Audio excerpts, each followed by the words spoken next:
Hey everyone, it's Arminder here. In this video, I'm highlighting some newly released rums from the last month or so and some newly announced rums that you should be seeing in the coming weeks. First up is 5 new aged cane juice rums from Alambique Serrano out of Oaxaca. These are part of their new Vida Nativa series, which highlights the unique flora and fauna found in the region of Oaxaca where Alambique Serrano is made. Now in total, we have 4 single cask releases and 1 blend, and so far from the few retailers that I've seen online to have them in stock, they look to be going for like around $100. So first up we have blend number 1, Pico Canoya, which features the keel-billed toucan on the label. And this rum is a blend of 2 rums. The first is wild fermented in steel tanks and then distilled on a column still on what Alambique Serrano calls their crassel still.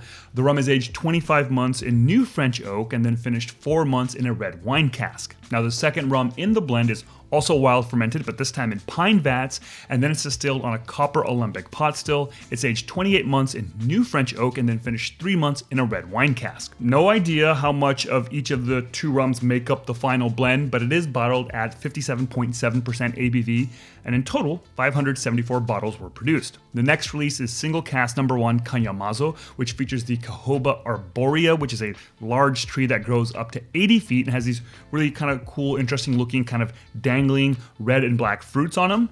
Now the rum is wild fermented in pine vats, distilled on a copper alembic pot still, and then aged 2 years in new French oak, and then finished 3 months in new Hungarian oak. It's bottled at 58.7% ABV, and a total of 266 bottles were produced. Then we have single cask number 2, Venado Tamazate, which features the Central American red brocket, which is a cute little deer guy. The rum is wild fermented in pine vats, distilled on a copper alembic pot still, and then aged 22 months in new French oak, and then finished 2.5 months in a new acacia cask. It's bottled at 62.5% ABV, and a total of 250 bottles have been released. Then we have single cask number 3, Perro de Agua, which features the Neotropic Otter. Now the rum was wild fermented in both steel and pine vats. It's distilled on a copper alembic pot still, and then aged 22 months in a new acacia oak cask, and then finished 4 months in a red wine cask. It's bottled at 62.9% ABV, and a total of 262 bottles were produced. And the last single cask release is cask number 4, Tepezcuintle, which features the lowland paca, which is a type of rodent. So this rum was wild fermented in both steel and pine vats, distilled on a copper alembic pot still, and then aged 24 months in a new French oak cask, and then finished 4 months in a new Hungarian oak cask. It's bottled at 58.1% ABV, and in total, 295 bottles were produced. Now, this particular cask was picked by the Aficionados group, which describes itself as a collective of mindful drinkers who select premium small runs or single casks of agave, brandy, whiskey, rum, and more. Now, I have no idea how you can get your hands on this cask pick. How does one become an aficionado? Is there a secret handshake? Inquiring minds want to know. Moving on, let's talk about the newest release from Brugal out in the Dominican Republic. This is the Andreas Brugal Edition 2. Didn't know there was an edition 1, but here we are with the 2. Now, this rum was crafted to pay tribute to the founder of Brugal, Andreas Brugal Montaner. The rum is bottled at 41.5% ABV, and in total, 416 bottles were produced. And that's all I really know about the rum. That's all of the production information that Brugal has shared, both in press releases and on their website. You know, fine, no big deal. You know, these things happen sometimes. Producers don't kind of share that stuff. It is what it is, right? That being said, I do actually know how much it's priced. What if I were to tell you it's priced at $3? Well, obviously you'd know I'm lying because nothing costs just $3. Now, what if I were to tell you it's actually priced at $30? That makes more sense, right? 41.5% ABV, no real production information, no kind of age statement. $30, yeah, that kind of makes sense. A lot of rums are priced at $30. The thing that's weird though is that it's limited, right? $30 for only 416 bottles. Like, that doesn't make a whole lot of sense to me. So here's the thing, we actually have to add another 0 to the price point and make it $300. Yeah, well, now at least the limited nature of the 416 bottles sort of kind of makes sense, I guess.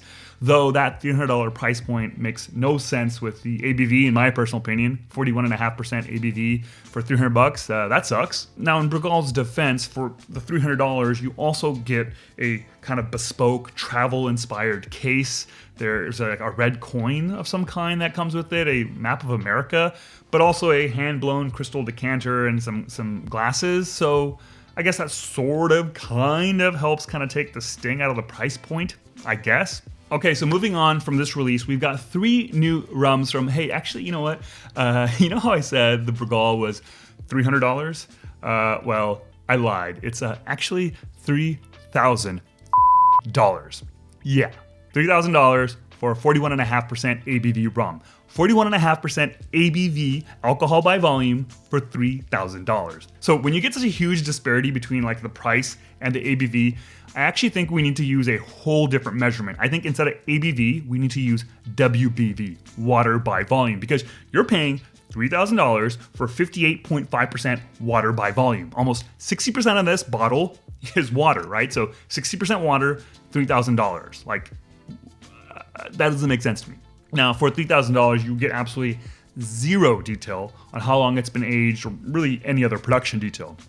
Actually, that's not true. There is a blurb that was on their website. It says this: the journey begins with the selection of 4 rare American oak bourbon casks chosen for their unparalleled ability to enrich the rum with layers of complexity.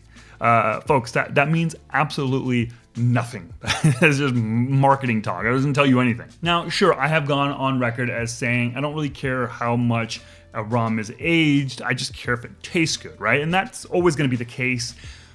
But if I'm going to pay $3,000, you bet your ass I want to know as much detail about that rum as possible. Now, maybe, just maybe, this rum isn't meant for me. Like, maybe I am not the target market for it, right? Like, I wasn't the consumer that Brugal had in mind when designing this rum. And perhaps the type of person who would pay $3,000 for this bottle just might not care how the rum is made. They might not care about fermentation, or whether it's a pot still rum or a column still or a blend, you know? Maybe they don't care how long it's aged. Maybe all they really want is a fancy looking bottle and case and decanter and glasses and red coin and map of America, right? Like, maybe they want all that fancy looking stuff that they can then put on their shelf and they can look at it and kind of feel good, right? Feel like a baller, feel like they're flexing, right? Look, who am I to shit over all of that, right? Like, sometimes you just need some retail therapy, so you know what? Do you, man. Now, next up, we have a couple of different releases from 10 to 1. First, we have 2 limited blends that are part of the brand's Reserve Cask collection. It's the 18-year Triple Cask Reserve Federation Blend 1 and Federation Blend 2. Now, these are actually blends of the single cask releases that I covered in my last new releases video. See, at the time they had put out 3 different 18-year-old single cask rums. There was a Barbados, a Trinidad, and a Jamaica. And now these 2 new releases are actual different blends of those 3 single casks. Now, there's no detail on the breakdown of the blend, nor is there any kind of real production detail on the individual casks themselves, I guess besides their country of origin. They are, however, $200 for 46% ABV. Blend number 1 kind of should be out available in the market, kind of wherever you buy your 10 to 1 rums, I guess. But blend number 2 is exclusively available on 10 to 1's website. And the last release from 10 to 1 is actually a Costco exclusive. Now, for those of you that don't live in the US, Costco is kind of like a adult playground for suburban dads. They love that shit. They get to wear shorts and flip-flops while buying 46 rolls of toilet paper and eating like half of a teriyaki and pineapple chicken meatball out of a dainty little paper cup. Truly the American way. Wait, what was I talking about again? Oh yeah, 10 to 1 and their Oloroso Sherry Cask Select. So this release takes their Caribbean Dark Rum, which is a 43% ABV blend of Trinidad, Barbados, Jamaica, and Dominican Republic rums, and then they finish it for 8 months in Oloroso Sherry casks, and I think it's as simple as that. Now, I do think their Caribbean Dark is a fairly decent rum. I really kind of particularly enjoy it kind of in a rumbled fashion every now and again. Now, will the sherry aging be too much? Who knows, man, when it comes to sherry aging. It seems like everyone has a different tolerance to that kind of stuff, so let's just say your mileage may vary. Next up is the newest release from Rum At All. This time it's their variable tailspin. Now, the variable series explores how changing a single factor in the production process affects the final flavor of the rum. Now, the brand's first release, Baseline, served as, well, obviously a baseline for this series. It was made with fermenting baking-grade molasses for 16 to 22 days using a distiller's yeast, and the first variable release, the Dunderclap, took that baseline and changed one variable by adding in dunder in place of some of the water. Now, where both the baseline and the Dunderclap were double distilled on a pot still, this new tailspin release is triple distilled with tails and dunder added into the second and third distillation. Now this is Robin from Rumedal's way of recreating the effect of distilling on a double retort pot still, but actually only using a traditional pot still. Now, I won't even pretend to know how all of that works, but luckily Robin does, and she has a lot of detail on the Rumedal website that goes in depth into that process, and it is totally worth checking out. So there's two versions of tailspin available. There's a 49% ABV version, comes in at $7.50, and it's priced at $54. And then there's a 75.8% version, still strength, that comes in at $3.75 and it's priced at $48. Next up from Italian bottler Velier is the Papalin Jamaica High Ester. So this is a 63 barrel blend of 3 5-year-old Jamaican rums. We've got Worthy Park's WPL mark, which is a lighter ester mark actually. Then we have Long Pond's STCE mark, which is kind of like a medium ester mark. And then we have Hampden's C Diamond H mark, which is a definitely high ester mark from them. Those 3 rums are blended together, no detail on the exact breakdown of the blend, but it's bottled at 57% ABV and priced around $65. Now, if you want to know what I thought about this bottling, you can check out my first impressions video that I put out about a month or so ago, or I can just tell you that it's pretty damn awesome. Great notes of pineapple and absinthe and makes for one hell of a Mai Tai.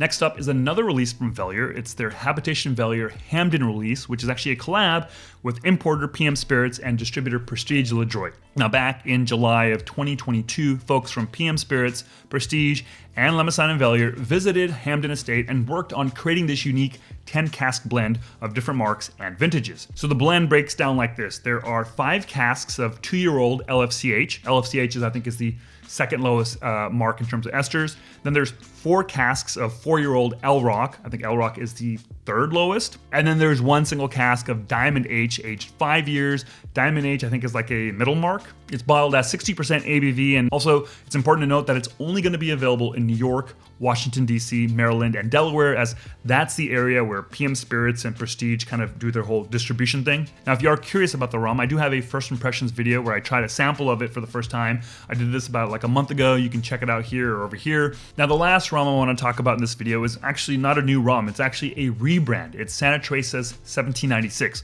Brand new label, and I actually think it's a huge improvement over the old label here.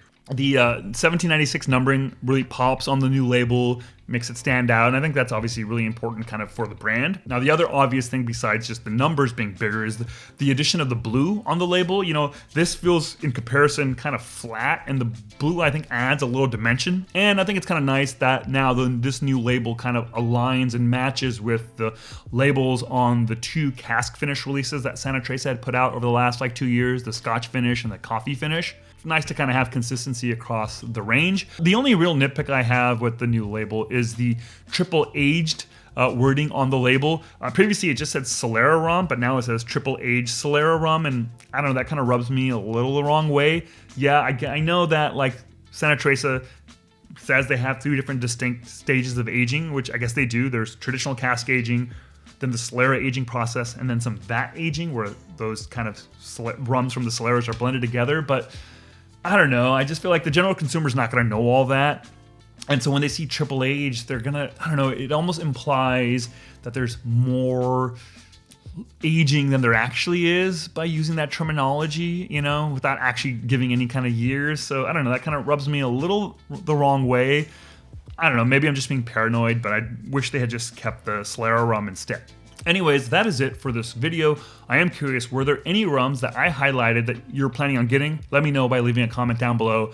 And if you want to support this channel, then check out my Patreon page. I have a lot of exclusive content there that I think you might like. And if you sign up for one of the paid tiers, then you get access to the Rum Revival Discord server. It's a fun community of folks who love to talk about rum. And hope to see you there. And thank you so much for watching. Catch y'all next time. Cheers.